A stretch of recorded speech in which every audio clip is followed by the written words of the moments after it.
Pues literalmente, esta noche es Nochebuena y mañana Navidad.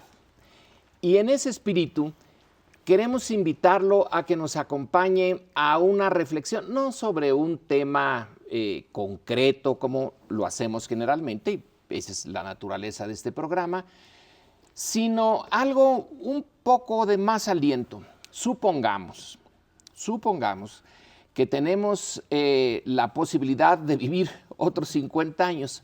¿Cómo veríamos a México en este momento? Ya sé, la capacidad de perspectiva es muy difícil de adquirir, imposible. Pero vamos a hacer el ejercicio. ¿Cómo lo veríamos comparado con otras épocas? Le propongo aquí a mis compañeros que intentemos ese ejercicio. Yo empezaría por este camino. ¿Qué es lo que en los últimos años hace diferente al México que ya todos nosotros vivimos y que podemos hacer juicios sobre él en relación a un pasado más o menos lejano y que en un futuro igualmente lejano podamos decir lo peculiar de México en estos años, fines del siglo XX, principios del XXI, es esto? Yo les propongo que, bueno, empecemos por señalar que quizá no hemos cambiado mucho en la estructura política, pero sí hemos cambiado en la actitud colectiva, en la forma como asumimos la ciudadanía. Quiero ser optimista y quiero suponer que hemos empezado a ser ciudadanos, que estamos abandonando, no enteramente, pero estamos abandonando esa larga etapa de ser súbditos. Esto nos va a traer problemas, pero también, supongo yo, nos va a traer algún beneficio. Esa es la manera como yo propongo que empecemos, pero les pido a mis compañeros que cuál es el otro tema o otros temas de esos de largo plazo. Pues yo veo claramente que efectivamente hemos conseguido la idea de ciudadanía, que ha costado mucho, que se va efectivamente ampliando. Cada vez hay voces que con mayor empoderamiento exigen derechos. Lo que yo extraño, y además lo comparto hoy que es día así casi navideño, es una gran reforma cultural en el país. Hemos tenido efectivamente una ampliación de la ciudadanía, una ampliación de los derechos de los ciudadanos. Recientemente tuvimos una reforma constitucional para que los derechos humanos estuvieran precisamente en el centro de todas las reflexiones. Probablemente tengamos también el derecho a la calidad educativa como un derecho constitucional, pero hecho en falta una gran reforma cultural. Este país ha apostado por reformas de procedimientos y algunas reformas de tipo legal, pero siento que los grandes grupos de poder de este país no se han dado cuenta todavía que estamos en otra época. Muchos de ellos siguen volcados en tratar de maximizar la política tradicional, la del Estado soberano. Seguimos instalados en ver cómo se le extraen rentas al erario público. Del lado empresarial sigo viendo un sector que sigue esperando que ocurran las grandes transformaciones en otra parte del mundo y seguir reproduciendo esta mentalidad profundamente colonial de que lo inventen en la metrópoli y después nosotros lo instrumentamos y le sacamos más dinero. Yo espero que al mismo tiempo que avanzamos en este concepto de ciudadanía, en estos próximos años que nos propone Lorenzo reflexionar, también tengamos la gran reforma cultural de este país, un país que cree en sí mismo, que cree que la innovación es el motor de la economía y no simplemente ver qué sacas del Estado, que para repartir poder o crear un país mucho más cohesionado, muchos de los grupos que hoy siguen viviendo de esos beneficios tienen que ceder parte del pastel que hoy tienen, como que les cuesta imaginar esto, y para imaginar un futuro mejor hay que ser un poquito más generosos políticamente, y eso pasa por una reforma del pensamiento. Yo creo... ¿Va, Sergio? No, adelante. ¿Yo voy? Bueno, yo también estoy optimista, aunque de repente la realidad me hace hacer tierra y tengo que reconocer los grandes problemas con los que acaba de mencionar Leonardo, pero sí creo que ha habido un cambio, no todo el que yo quisiera y que muchos ciudadanos demócratas y socialdemócratas que quisieran, pero sí ha habido un cambio si nos comparamos con hace 30 años, aunque sea en lo procedimental. Hemos avanzado en esta parte de los derechos políticos. en el sentido de que, bueno, pues yo volteo a ver la historia y veo que hasta hace relativamente poco, hace 30 años o así, teníamos un partido pues francamente dominante o hegemónico, en donde las mayorías en el Congreso pues eran de 85% en la Cámara de Diputados y de 100% en la Cámara de Senadores, donde no había un solo gobernador que no fuera priista, etcétera. Y creo que eso ha cambiado muchísimo. O sea, cuando yo era chica y le pregunté, o cuando mi papá era chico y le preguntó a su papá, oye papá, ¿quién va a ganar en las elecciones? La primera vez que le tocó a él votar, ¿sí? Allá en los años 40, decía, ¿por qué me hace una pregunta tan absurda? Va a ganar obviamente el PRI. Cuando yo voté por primera vez y le pregunté lo mismo a mi padre, me contestó lo mismo.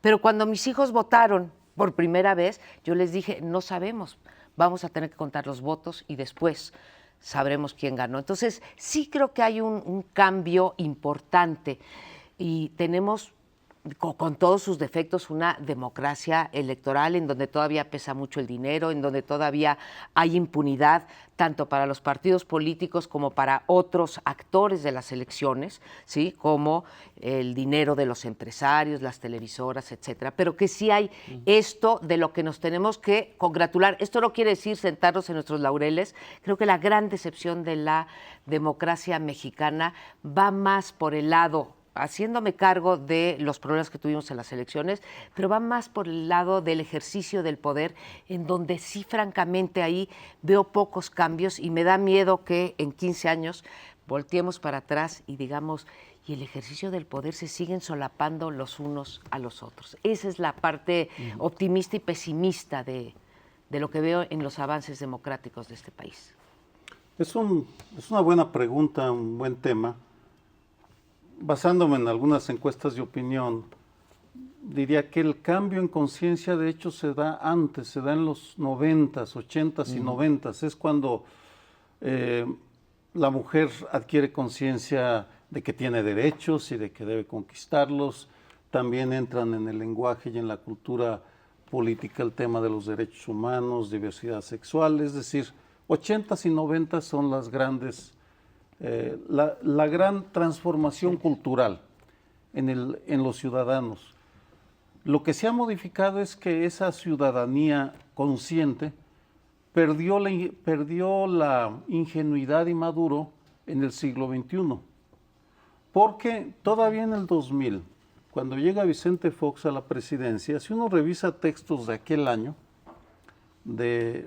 incluso textos nuestros, había un gran optimismo de que habría cambios, pero que los cambios los haría Vicente Fox, el PAN, el presidente, y que los ciudadanos, nuestro papel era acompañar, pero que la responsabilidad de implementar los cambios pertenecía al PAN.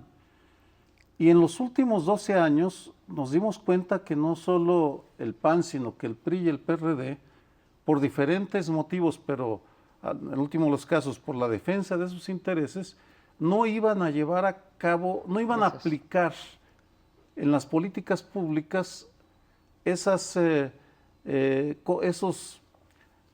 transformaciones que validarían la conciencia. Es decir, que para ser ciudadanos no podemos esperar que lo hagan los gobernantes, sino que tenemos que hacerlo nosotros.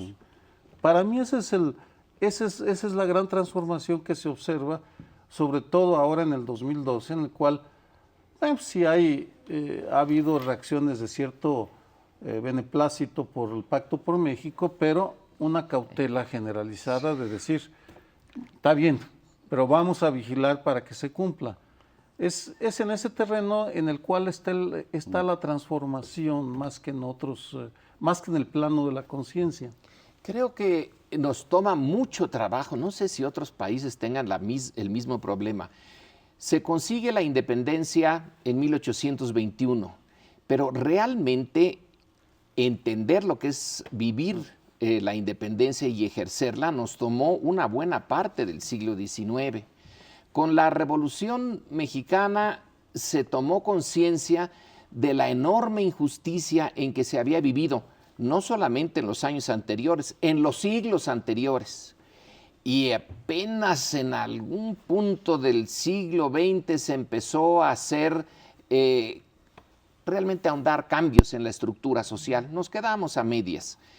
Luego se tomó conciencia de que vivíamos en un sistema autoritario, que eso de que era el PRI un partido más en una democracia, bueno, pues era absurdo. Pero ya tenemos conciencia de lo que es una democracia.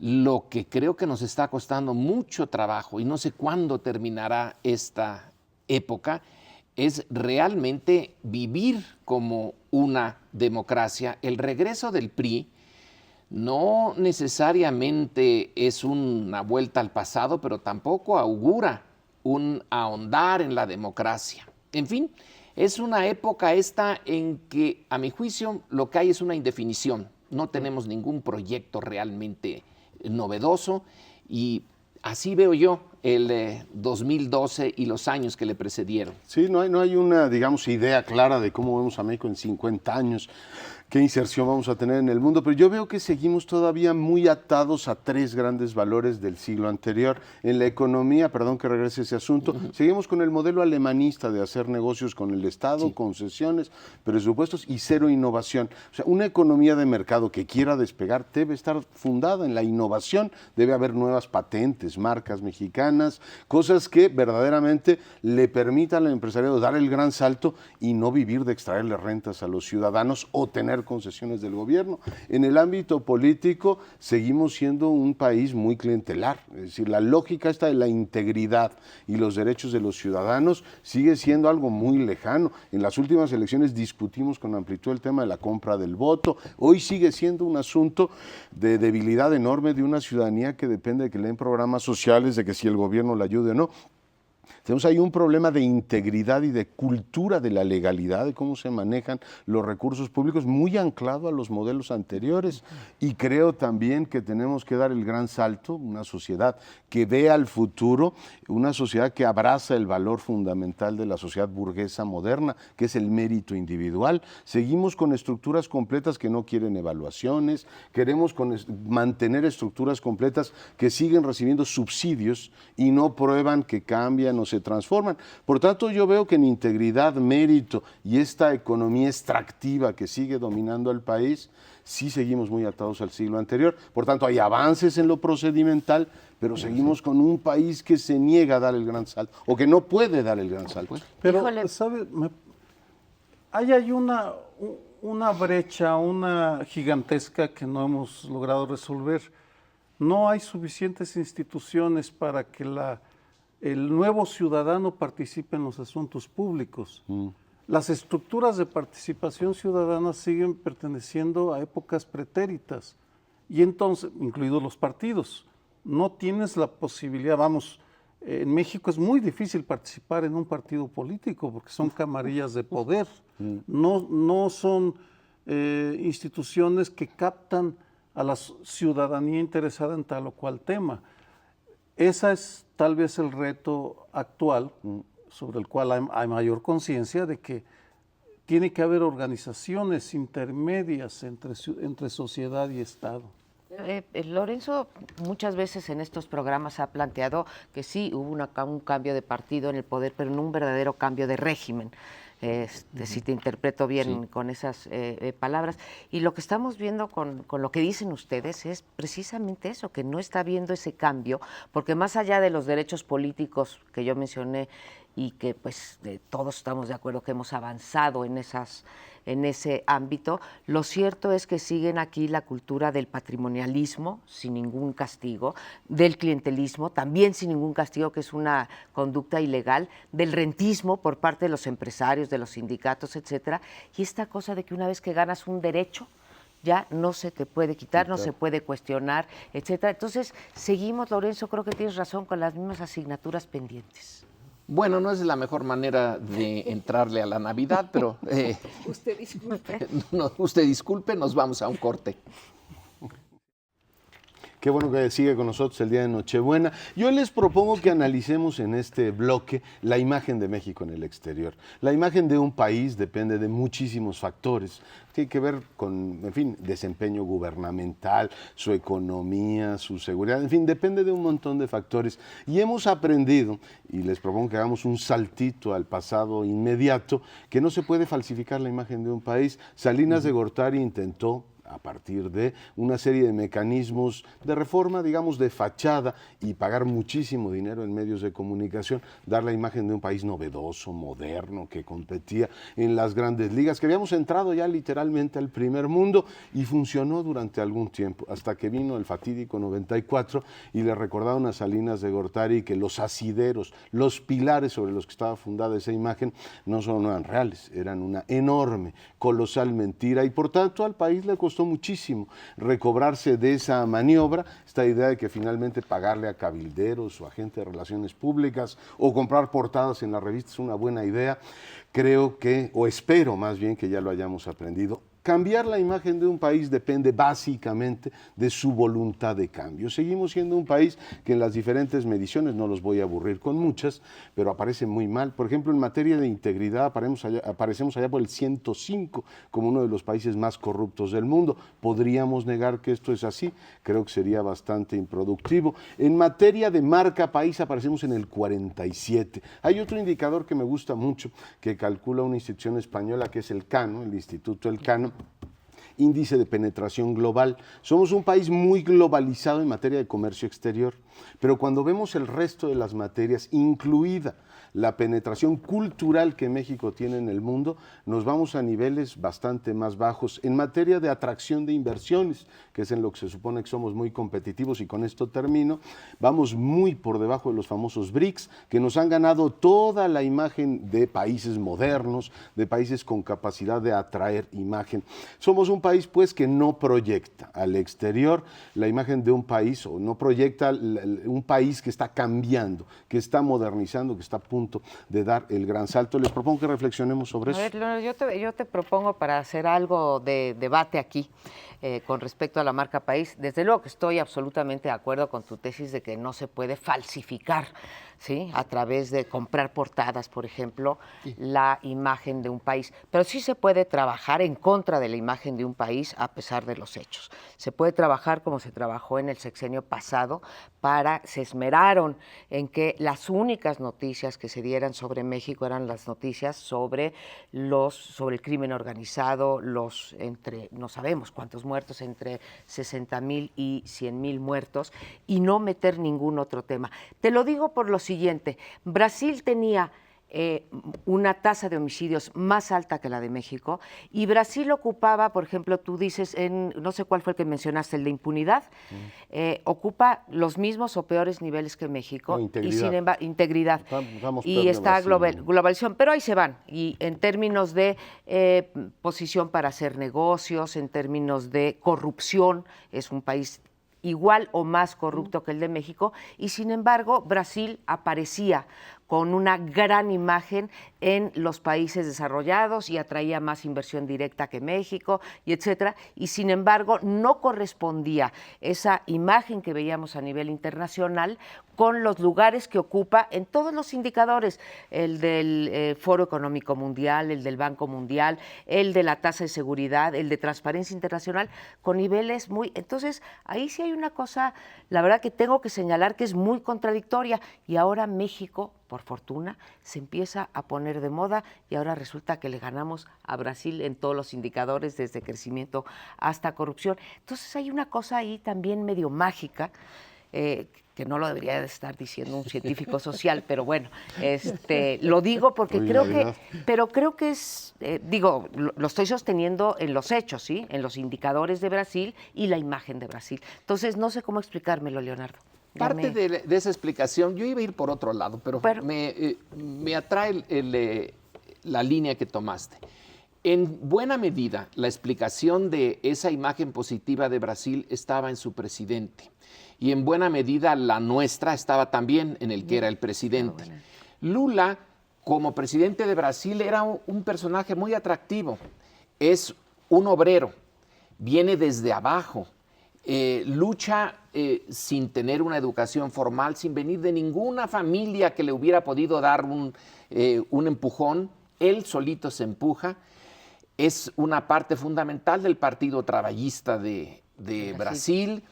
Pierde como candidato varias veces, pero se empeña, y cuando llega, ya sabemos ahora que hay un problema de corrupción en su gobierno, que algunas de las votaciones que ganaba en el Congreso, el Partido del Trabajo las compraba. Y sin embargo, hay algo que todavía persiste de Lula, algo de generosidad, de autenticidad y de vocación, digamos, por llevar a Brasil por un buen camino.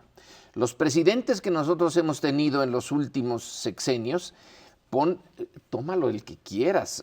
Podríamos ir de Echeverría para acá, o de Salinas para acá, o de la Madrid para acá, o de los panistas.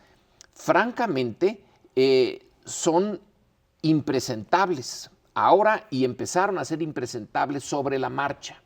Y probablemente ahí hay una de las explicaciones de que Brasil haya logrado esta imagen que otros indicadores se la bajan. Se la bajaría. Pero hay dos, es fascinante el tema.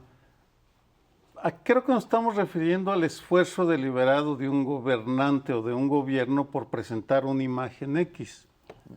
Y ese sería el punto. Y allí el ejemplo que pones es fascinante, el de Carlos Salinas de Gortari.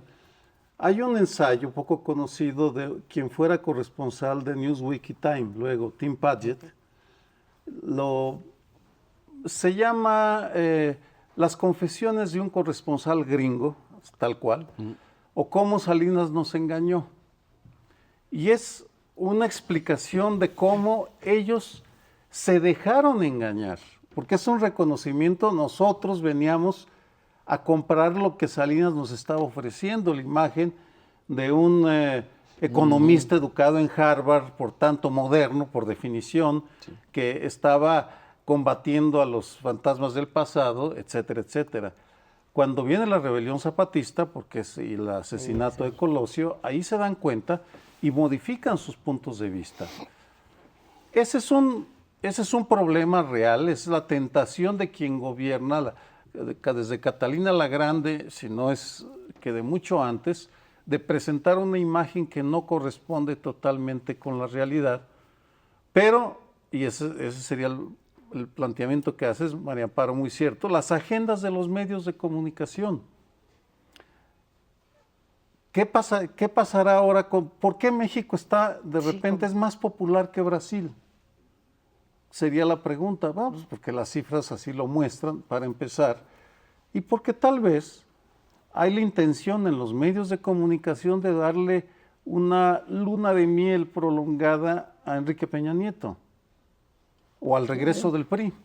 Vamos, ese es porque a los grandes medios de comunicación o a la comunidad internacional le conviene un México diferente, y frente a lo que fue Calderón y Vicente Fox, pues quieren dividir, separar el pasado. Yo creo que hay una ventana de oportunidad que ahora tiene efectivamente el gobierno de Peña, como una especie de espacio para ver si transforman las cosas, después de un gran escepticismo sobre el regreso del PRI, del cual hablaremos más adelante. Pero yo creo francamente que no depende solamente de un presidente como Lula, o si Brasil manejó más o menos de manera hábil ciertas cosas. Brasil fue un país que cambió. Y cambió en dos sentidos fundamentales, sin que esto haya resuelto todos sus problemas. Redujo dramáticamente los niveles de pobreza que tenía. Eso, tú cuando le cambias la expectativa a la inmensa mayoría de las personas, así sea con una dotación de $100 al mes, como la Bolsa Familia, todo este programa social que modificó la expectativa de los brasileños, que volvieron a confiar en que su país podía cambiar. Dos, cuando un país atrae, en este país nunca ha ocurrido, $66 mil millones en un año, la imagen que tienes es un país en el que se hacen buenos negocios y es un país que se está modernizando. Y tercera y última, cuando un país tiene un discurso global, Brasil, por muchas razones, es diferente a México, pero juega el protagonista global y además organiza Juegos Olímpicos, se hace bastante, o se plantea, digamos, hacerlo.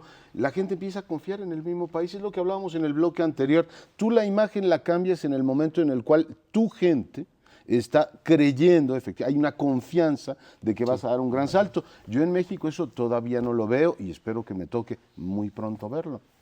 Ojalá y así sea. Yo creo que, insisto, hay una parte inexplicable, porque también te podría dar datos yo de que la clase media ha crecido más en México que en Brasil. Podríamos dar datos en el caso de Brasil, que Petrobras sí dio el salto y Pemex no lo dio, pero en muchos otros indicadores México sí. Vamos a ver, porque ahorita en efecto tenemos un efecto luna de miel.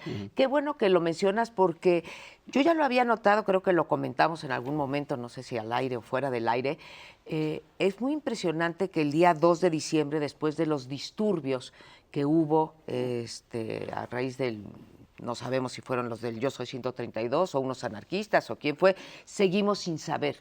Pero lo cierto es que las primeras planas de los periódicos, el 2 de diciembre, prácticamente ninguna de los periódicos de circulación nacional sacó en primera plana los disturbios. Los sacaron muy bien cubiertos, pero en planas interiores. Yo me imagino que se hubiera ocurrido en el sexenio de Calderón y hubiera sido la primera plana que hubiera opacado, digamos, la toma de posesión de quien fuera.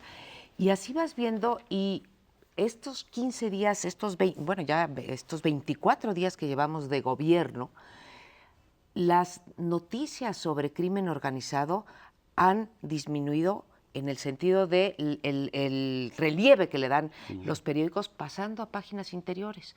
Yo no sé si opera muy bien el PRI, no sé si ha bajado la criminalidad, no sé qué es lo que ha pasado, pero ya no las estamos viendo, no es un tema. Entonces, ahí sí me pregunto qué es lo que opera y que ayuda a cambiar esta imagen o a dar esta luna de miel, Sergio. ¿Puedo contar una anécdota? El 4 o 5 de diciembre, como corresponsal de uno de los grandes medios, que quería por fuerza obligarme a dar una opinión positiva sobre el Pacto por México, decirme, es que es el gran cambio. No, de ningún... Es muy bienvenido, está muy bien que los tres partidos se pongan de acuerdo, y hay que reconocerle a Peña Nieto que hizo su tarea y que los logró poner en un mismo barco, pero es muy pronto. Tú no puedes hacer una afirmación o sanas al presidente simplemente por un discurso y una firma de un pacto. Es decir, hay un intento en este momento de dar el beneficio de la duda, así como en el 88 hay una editorial del Washington Post justificando el fraude electoral. Vamos, Así están las cosas. Les provocamos una brevísima pausa, estamos de regreso en un instante. El regreso del PRI a Los Pinos ha provocado una discusión muy intensa sobre si el PRI ha cambiado. Es una pregunta razonable. Un buen número de priistas insisten, no, los 12 años de travesía por el desierto nos hicieron transformarnos y darnos cuenta que debemos acercarnos más a la gente. El problema con la discusión es que ¿a qué PRI nos referimos? Porque el PRI puede ser casi cualquier cosa para cualquiera de ustedes, vamos. El PRI histórico tenía una capacidad de presentarse con 1000 máscaras de manera simultánea, y todas ellas representaban una parte del PRI. Era el PRI de los diplomáticos que iban a los grandes salones y hablaban con enorme elegancia sobre los derechos humanos, o la expresión del cacique que reprimía y exigía el derecho de piernada en algún pueblo de San Luis Potosí. Yo creo que sí hay un cambio.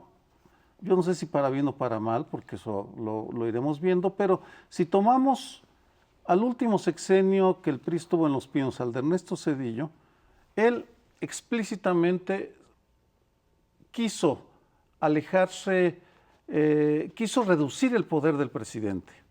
Fue de manera deliberada que él tomó medidas para lograrlo. Y Enrique Peña Nieto de manera explícita también ha dicho que él quiere recuperar alguna forma de presidencialismo. Jamás nos ha explicado exactamente qué tanto presidencialismo quiere, si estamos hablando del de Gustavo Díaz Ordaz o cuál de los presidencialismos, o Lázaro Cárdenas o Plutarco Elías Calles.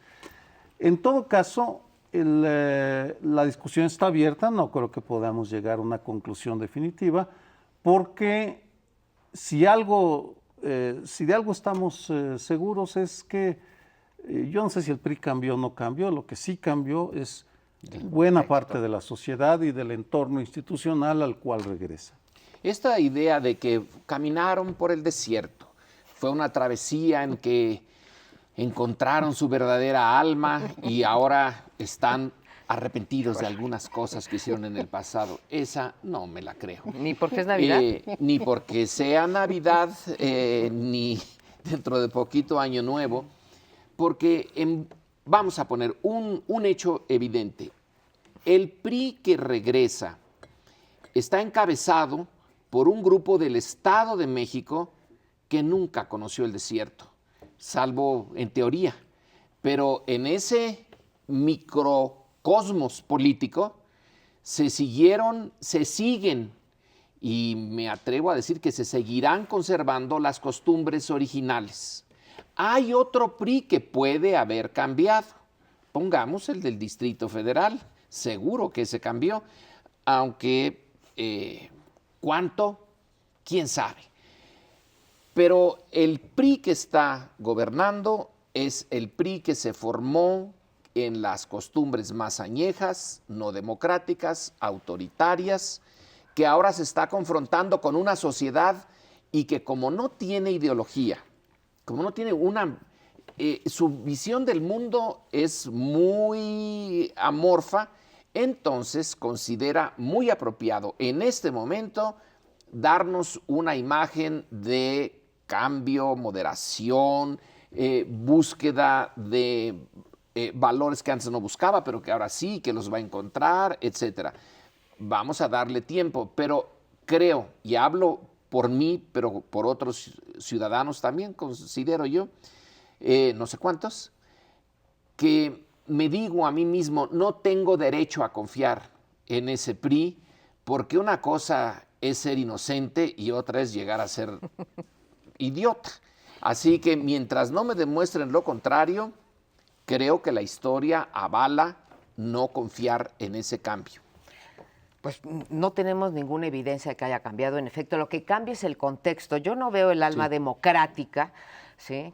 De ninguno de los partidos, pero no veo el alma democrática del PRI.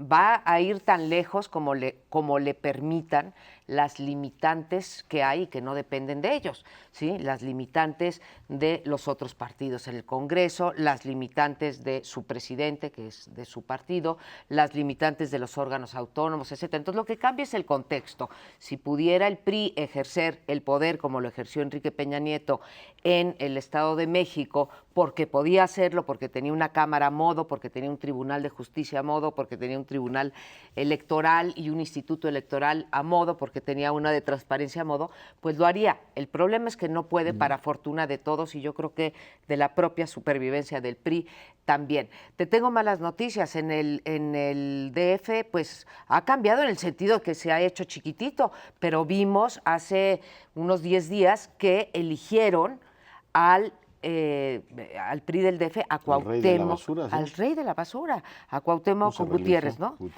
Que golpeó frente a las cámaras de televisión y mandó al hospital a una mujer, a Rosario Guerra, ¿sí? Sí. Y nadie levantó la mano en ese partido, no se le fincaron cargos, etcétera, etcétera. Entonces, vaya, ni siquiera el del DF ha cambiado. Ahora, tenemos que decir una cosa, el PRI, yo recuerdo de haberlo leído en mis libros de historia del sistema político mexicano, si algo lo caracterizó, y también de ahí su éxito, hay que reconocerlo, su oficio político, es su capacidad de ser flexible. Se iba acomodando a lo que iba ocurriendo tanto en el ambiente externo como en el ambiente interno, ¿no? A las demandas de la sociedad. Y así fue, pues, muy exitoso, ayudadito también con un conjunto de instituciones que monopolizaba el presidente y entonces, pues, lo podía mantener en el poder. Pero yo creo que este PRI va a aprender, no sé, Lorenzo, si en el modo que nos gustaría verlo, pero va a aprender a convivir, por ejemplo, con los gobernadores, que ahora sí ya se le salieron del huacal al presidente. Yo creo que ha sido un PRI práctico, ¿no? Muy pragmático en estos días, al no haber conseguido la mayoría esta por la que apostaron en 2012, pues el presidente tiene que gobernar como lo está haciendo ahora, incluyendo a las fuerzas políticas. Creo que está bien eso, es decir, es un buen arranque. Mucha gente apostaba porque tuviéramos un PRI restaurado, así de aquí estamos de nuevo, y esto va a funcionar así. Creo que es buen inicio. Lo que pasa es que tampoco se puede uno guiar por el inicio, ¿no? Las pruebas tendrán que ser las que acrediten si verdaderamente el PRI se ha reformado. Y les propongo 3 termómetros. Uno, ¿qué tan lejos va a ir con los grupos de presión? Es decir, ha hecho esta idea de navegar con ellos, etcétera. El año próximo tendremos ya elementos palpables para decir, a ver, qué tan lejos se fue en ir tocando esto que llaman ahora poderes fácticos, etcétera. Es decir, toda la estructura de poder que sostuvo la candidatura de Peña y que, bueno, finalmente tendrá que ser retocada desde la lógica de un presidente que ahora gobierna para todos. La segunda es qué tan en serio se toman los temas de integridad y lucha contra la corrupción. Ahí hay una prueba inequívoca de si hay o no un nuevo PRI, si van a utilizar esta estructura nueva para darle poder al presidente y que él la use como un látigo para vengarse políticamente de sus enemigos, pues tendremos al PRI de toda la vida. Si realmente se busca atajar de fondo el grave problema de corrupción que tenemos en el país, veremos otro PRI. Y tercero y último de los elementos, ¿qué tan lejos va a ir en materia de eficacia? Durante 12 años se dedicaron en esa travesía del desierto, que fue muy cómodo para algunos, decir, los panistas no saben gobernar, el país está como está porque no tienen oficio político, no son clase política. Pues ahora tienen todo el poder ellos y tienen todos los elementos para demostrar que efectivamente alineando presidencia, mayorías relativas en las 2 cámaras y la mayor parte de los gobiernos estatales nos pueden entregar buenos resultados en materia de seguridad pública, y apuesto porque sea una seguridad renovada, no a la DFS, sino una seguridad que respete los derechos humanos y los valores fundamentales de la convivencia republicana. Si nos presentan novedades en esas 3 materias, diré entonces que el PRI se ha renovado.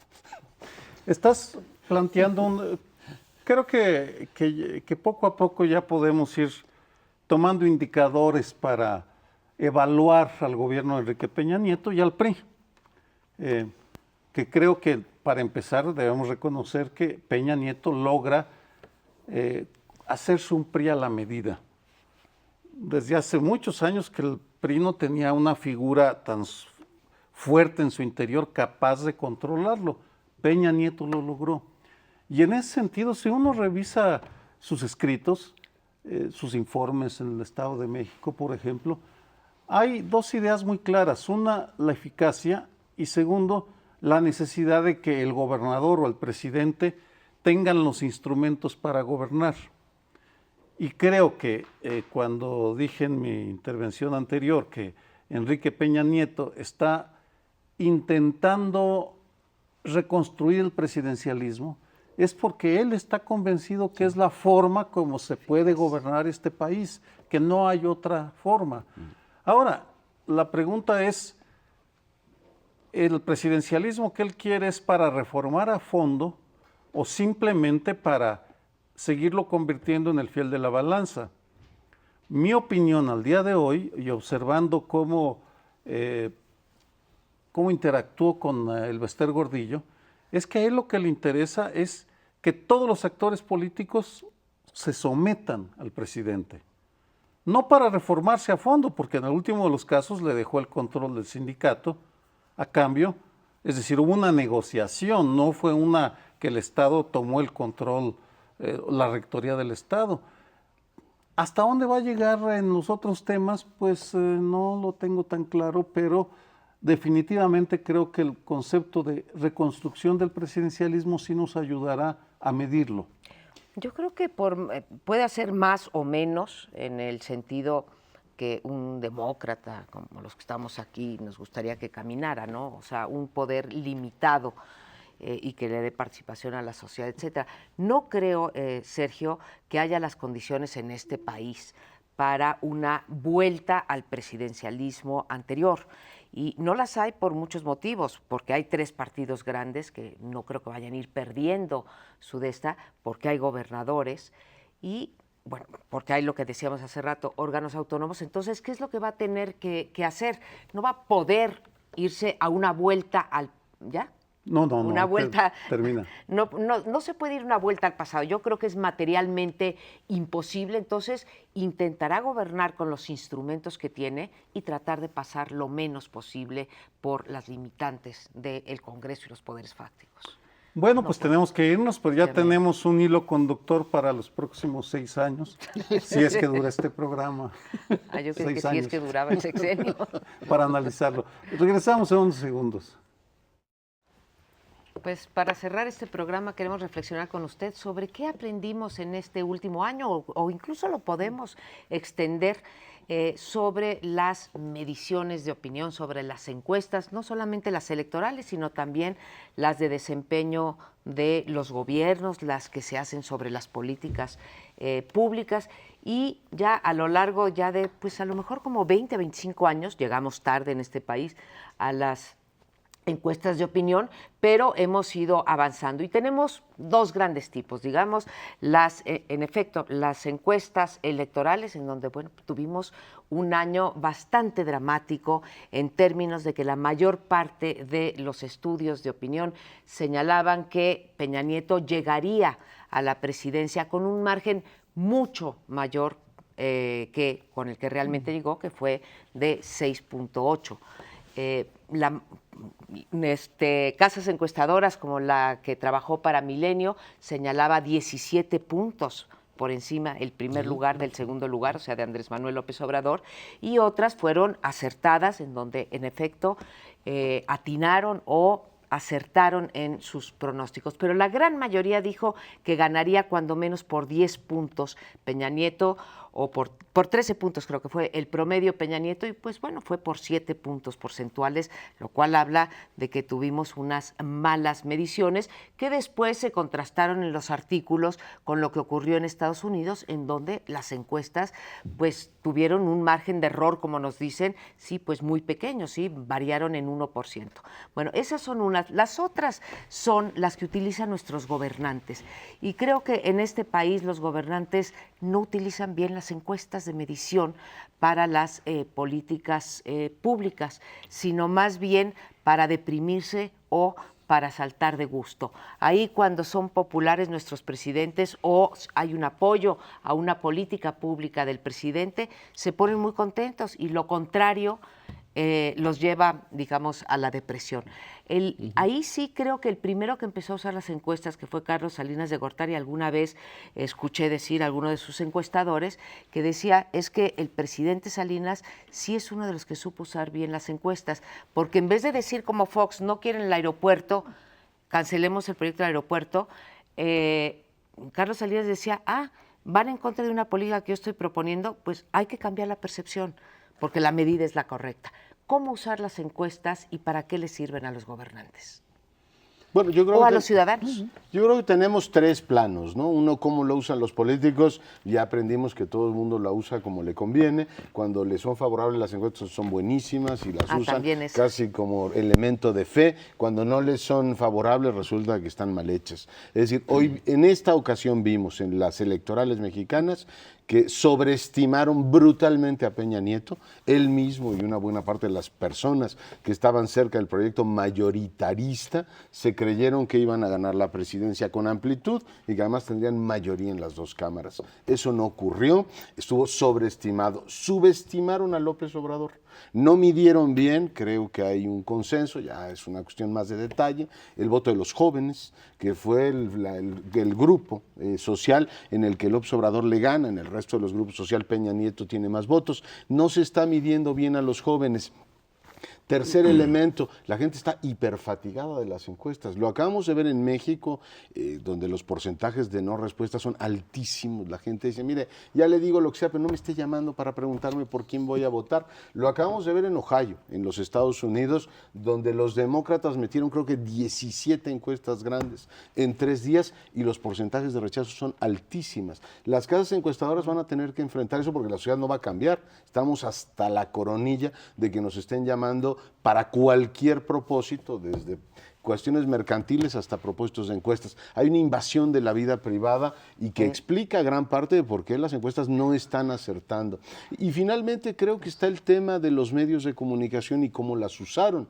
No es un secreto para nadie que Milenio, Televisión y Diario utilizaron el seguimiento diario como su, digamos, agenda noticiosa más importante. Y finalmente lo que nos anunciaban que iba a ser literalmente un día de campo para Peña Nieto, pues no fue un día de campo. Es decir, la utilización de las encuestas cotidianamente, con los porcentajes de rechazo que tenemos y la imposibilidad de encuestar todos los días, te da una deformación monstruosa como la que tuvo efectivamente Milenio. Creo que parte de lo que aprendimos fue eso, ¿eh? Yo me felicito de que haya encuestas públicas, porque estas empezaron en México hace mucho tiempo y no alcanzaban a llegar al público. Eran un arma realmente guardada por el gobierno. Es quizá uno de los cambios positivos en la forma en que la ciudadanía ha empezado a emerger.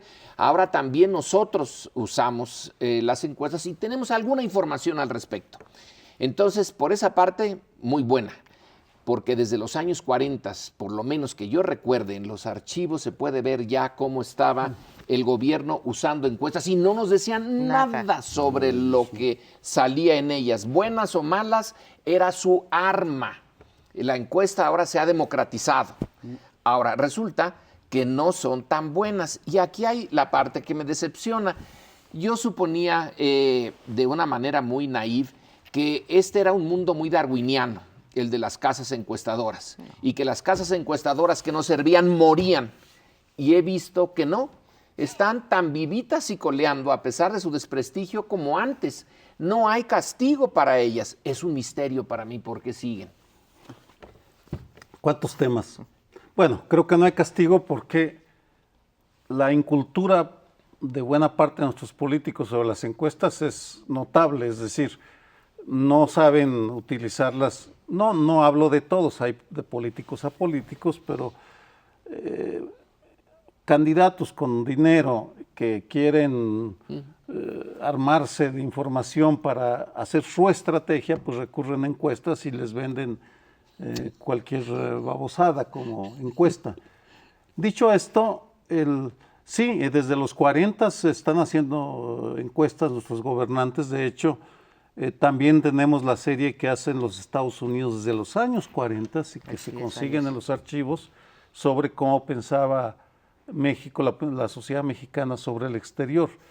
Lo bueno es que se han democratizado y creo que en el mercado, ya no para asuntos electorales, sino para entender la cultura, la evolución de la cultura, hay una cantidad suficiente de material que nos dice cómo ha ido evolucionando la sociedad mexicana.